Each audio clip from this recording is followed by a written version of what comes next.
విన్నాము. భగవద్గీతలో అర్జునుడు చెప్తున్నాడనమాట. విశ్వరూపం, కాలరూపం చూసిన తర్వాత చెప్తున్నాడు, హే భగవన్, హ్మ్, హ్మ్, నువ్వే ఈ సృష్టికి మొత్తం ఆధారము.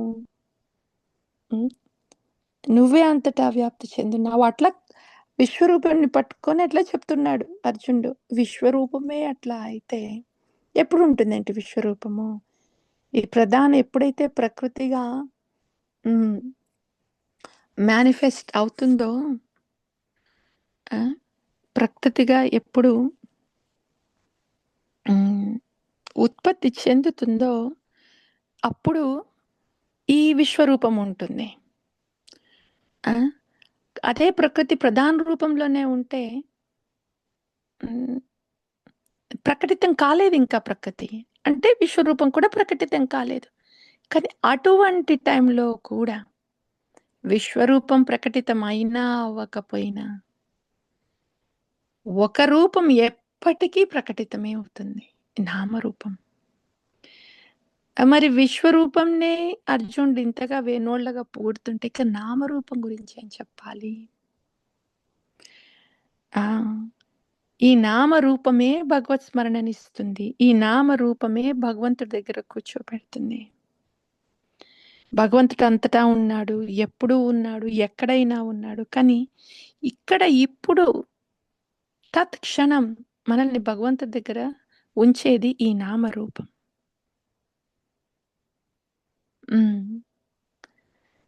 సో ఈ నామం కాంతి ఏదుంది? భగవంతుడు కాంతి ఏదుంది ఈ సృష్టిలో? సర్వం నామం నుండే వచ్చింది. బికాస్ భగవంతుడే నామం కాబట్టి.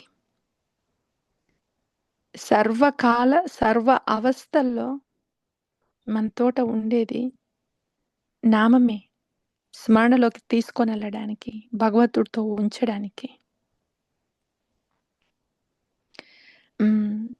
సో ఆ తర్వాత గురువందన విన్నాము, గురువాష్టకం విన్నాము. సాధుగురు, శ్రీ గురు ఎప్పుడు భగవంతుడితో ఎట్లా ఉంటాడు అనేది. భగవంతుడు నామంలో ఉన్నాడు, శ్రీ విగ్రహంలో అంతటా ఉన్నాడు. అంతటా ఉన్నాడు భగవంతుడు. కానీ నేనెప్పుడు ఉంటాను భగవంతుడితో? ఎప్పుడైతే నా ప్రార్థన, నా కోరిక నేను ఎప్పుడు భగవత్ సన్నిధిలోనే ఉండాలి, భగవంతుడి ప్రీతిలో ఉండాలి అనేది ఒక్కటే నా కోరిక అయినప్పుడు అప్పుడు జరుగుతుంది అది. కానీ అటువంటి కోరికని పెట్టడం మనసులో ఒక బద్ధజీవికి అంతటి పవిత్రమైన కోరికని ఉండడం అనేది బద్ధజీవికి ఎక్కడి నుండి వస్తుంది? ఎవరికైతే ఆ కోరిక, ఆ ప్రార్థనే సర్వస్వము, తద్వారా భగవంతుడితో సదా ఎవరైతే ఉంటున్నారో ఆ ప్రేమి భక్త శ్రీ గురు, అటువంటి ప్రార్థన ఉంది కాబట్టి సదా వాళ్ళు భగవత్ సన్నిధిలో ఉంటారు. రాధాకృష్ణ భక్తి ఆస్వాదనలో, రూపగుణ లీల ఆస్వాదనలో భగవత్ సన్నిధిలో ఉంటారు. యాక్చువల్గా మనము ఇట్లా వింటుంటే భగవత్ సన్నిధిలో ఉండడం అంటే మనతో అయ్యే పనేనా? చాంటింగ్ ఎక్కడా, భగవత్ సన్నిధి ఎక్కడ, అట్లా అనిపిస్తుంది. కానీ నామమే భగవంతుడు. భగవంతుడితో ఉండాలి, భగవత్ ప్రీతిలో ఉండాలి, ప్రీతికర సేవలో ఉండాలి అంటే నామంతో మనము ఎంత నామమే మన ధర్మం అయినప్పుడు భగవంతుడు మన భగవంతుడు ఉనికిలో మనం ఉంటాము అనిపిస్తుంది. ఇదంతా అయ్యే పనేనా? ఎప్పుడు భగవంతుడితో ఎట్లా ఉంటాము? అది మన కోరిక, ప్రార్థన అదే అయినప్పుడు నేనెప్పుడు భగవత్ సన్నిధిలో ఉండాలి, ఎప్పుడు ప్రీతికరమైన సేవలో అందించడంలో నిమగ్నమై ఉండాలి అనేది ఒక్కటే నా కోరిక అయితే తత్క్షణమే జరుగుతుంది. హరే కృష్ణ హరే కృష్ణ కృష్ణ కృష్ణ హరే హరే హరే రామ రామ రామ హరే హరే అని ఆ, ఒక్కసారి అనగానే జరుగుతుంది. ఉమ్, ఇది వాణి వింటున్నాము, శాస్త్రవాణి వింటున్నాం, సాధువాణి వింటున్నాం, ఆచార్యవాణి వింటున్నాము. ఇదంతా మనల్ని నామంలో కూర్చోపెట్టుద్ది, భగవత్ సన్నిధిలో ఉంచుతుంది. అయినా కూడా ఎందుకు మరి మైండ్ అటు ఇటు వెళ్తుంది? ఇంకేదో కావాలి కాబట్టి, ఏదో చెయ్యాలి కాబట్టి.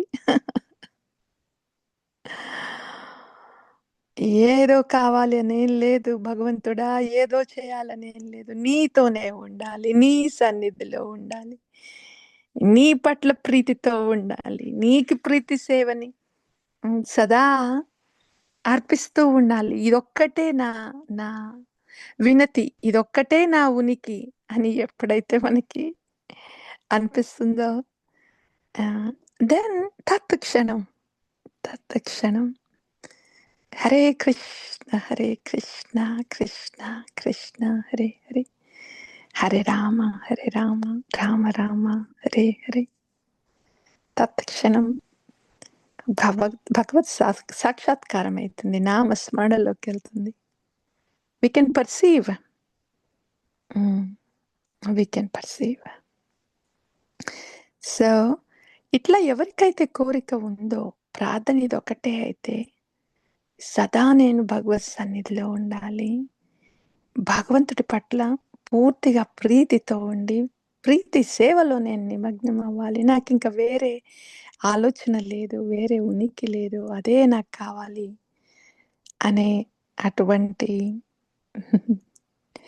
ప్రార్థన, అదొక్కటే ప్రార్థన అయినప్పుడు, అదొక్కటే ఉనికి అయినప్పుడు, దెన్ అయినందతనుజ కింకరాం పతితాం మాం విషమేం భవాంబుధం కృపయాం తవ పాద పంకజ స్థితధూళి సదృశం విచింతయా. నంద తనుజ కృష్ణ సాక్షాత్కారం అవుతుంది, సాక్షాత్కారం అవుతుంది. ఇది నామ స్మరణ, సాధు గురు ఉనికి, మన ఉనికి, ఇదంతా ఏదో సపరేట్ కాదు. We cannot be separated from the holy name. We cannot be separated from the Sandhini Shakti. నామంలో భాగమే మనము, నామంలో భాగమే శ్రీ గురువు. సో మనం జపం చేసేటప్పుడు అక్కడే భగవంతుడు ఉన్నాడు, అక్కడే సాధు గురువు ఎవరైతే భగవంతుడిని ఇస్తున్నారో అక్కడే ఉన్నాడు. మనం కూడా ఇక్కడే ఉన్నాము, అన్ని ఒక చోటే ఉన్నాయి. Holy name is everything. So yeah, అట్లా మన కోరిక, మన ప్రార్థన ఉట్టి నీ సన్నిధిలో ఉండి నీ ప్రీతికరమైన సేవలో ఉండాలి, నాకు ఇంకా వేరేది ఏది లేదు అని అనుకున్నప్పుడు తత్క్షణం ఇంకప్పుడు నామాన్ని వదిలేది ఉండదు. ఎందుకంటే నామం ద్వారా ఇదంతా వస్తుంది కదా, నామం ద్వారా స్మరణ వస్తుంది, నామం ద్వారా భగవత్ ప్రీతి వస్తుంది. గురువు గౌరంగా మన హృదయంలో మొత్తం భగవత్ ప్రీతిని నింపుతున్నారు నామం ద్వారా. తక్షణం వెంటనే, అప్పటి వరకు ఏం లేదు, ఎక్కడి నుండి ఇట్లా అనిపిస్తుంది అది? బికాస్ ఆ నామంలో గురువు గౌరంగా కృష్ణ ప్రేమను పెట్టారు కాబట్టి వస్తుంది, నామ స్మరణ అవుతుంది, కృష్ణ ప్రేమ వస్తుంది. సో యా, ఎవరైతే ఈ శ్రీ శిక్షాష్టకం చైతన్య మహాప్రభు ద్వారా ఇవ్వబడిన శ్రీ శిక్షాష్టకం వింటారో పఠిస్తారో వాళ్ళకి రోజు రోజుకి కృష్ణ భక్తి అభివృద్ధి చెందుతుంది, ప్రవర్తమానం అవుతుంది. తారా మధ్య సర్వశ్రేష్ఠ నామ సంకీర్తన నిరపరాధ నామలేలే పాయే ప్రేమదానం ఆతయేవ నామ మాత్రం వైష్ణవేరా ధర్మ నామే ప్రస్ఫుటిత హైలే రూప గుణ కర్మ.